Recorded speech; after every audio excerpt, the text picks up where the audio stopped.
అయితే మీరు ఇప్పుడు డబుల్ మీనింగ్ డైలాగ్‌లో ఇటు టాపిక్ వచ్చింది కాబట్టి, మీరు కాస్త ఎదుర్కొన్న 'జబర్దస్త్' చేస్తున్నప్పుడు కూడా విమర్శలు ఎదుర్కొన్నారు కదా! ఓహ్! చాలా. కాంట్రోవర్సీలు, విమర్శలు యాహ్! మనోభావాలు దెబ్బతిని అని చెప్పేసి మర్చిపోయా వేణునైతే కొట్టారు కూడా కదా! అవును. చాంబర్‌లో కలిసినప్పుడు.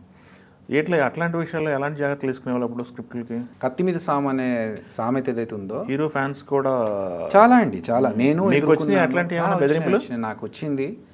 ఎవరు? కాకపోతే ఐ వోంట్ బ్లేమ్ ఎనీవన్. అది మనకు ఒక నాలెడ్జ్ కూడా ఉండాలి. చెయ్యాలా వద్దా అనేది. సరే ఆ సందర్భంలో అది జరిగిపోయింది. But I repent.